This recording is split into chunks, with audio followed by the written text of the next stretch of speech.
ഇത് നമ്മൾ നല്ലൊരു സ്പെഷ്യൽ ഓറഞ്ച് ജ്യൂസ് ആയിട്ട് ഉണ്ടാക്കിയെടുക്കുന്നത്. അപ്പോൾ നമ്മൾ ഓറഞ്ചിൻ്റെ കൂടെ പഞ്ചസാരയും എല്ലാം കുരുവൊക്കെ കളഞ്ഞ് അങ്ങനെയെല്ലാം ഉണ്ടാക്കിയെടുക്കുക. ഇത് അങ്ങനെയല്ല, നമുക്ക് കുരുവൊക്കെ ഈസി ആയിട്ട് കളയാനായിട്ട് നമ്മളിതാ ഇതുപോലെ മിക്സിയുടെ ജാറിലേക്ക് തൊലിയൊക്കെ പൊളിച്ച് ഓറഞ്ച് കുരു അടക്കിയിട്ടതിൻ്റെ ശേഷം ജസ്റ്റ് ഒന്ന് ഇങ്ങനെ ക്രഷ് ചെയ്ത് എടുക്കുന്നുണ്ട്. ഒന്ന് ബാക്കോട്ട് ഇങ്ങനെ കറക്കിയാൽ മതി, ഒരുപാട് സമയം പൾസ് ചെയ്യരുത് കേട്ടോ. അപ്പോൾ അത് കുരുവൊക്കെ അടിഞ്ഞു പോകും. നമ്മളിതാ ഇങ്ങനെ ചെയ്തെടുത്തിട്ട് അതൊന്നിങ്ങനെ അരിച്ചെടുക്കുന്നുണ്ട്. അപ്പം നമുക്ക് കുരുവും ഒന്നും അടിയാതെ നന്നായിട്ട് ഇങ്ങനെ നമുക്ക് അരിച്ചെടുക്കാൻ പറ്റും.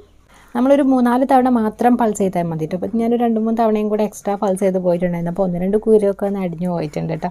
അപ്പോൾ അത് നിങ്ങൾ ചെയ്യുമ്പോൾ ശ്രദ്ധിച്ചാൽ മതി. പിന്നെ ഇതുപോലെ ചെയ്താൽ മതി എന്ന് ഞാൻ ജസ്റ്റ് ഒന്ന് പറഞ്ഞതാണ്. അപ്പോൾ അങ്ങനെ ആകുമ്പോൾ നമുക്ക് ഈസി ആയിട്ട് കുരുവൊക്കെ കളയാനൊക്കെ പറ്റും. അപ്പോൾ നമ്മളിതാ കംപ്ലീറ്റ് ആയിട്ടും അരിച്ചെടുത്തിട്ടുണ്ട് കേട്ടോ. അപ്പോൾ നമ്മളിതിലേക്ക് മധുരമൊന്നും ചേർത്തിട്ടില്ലല്ലോ. അപ്പോൾ ഞാനിത് നേരെ മിക്സിയുടെ ജാറിലേക്ക് തന്നെ അരിച്ചിട്ട് ഒഴിക്കുന്നുണ്ട്.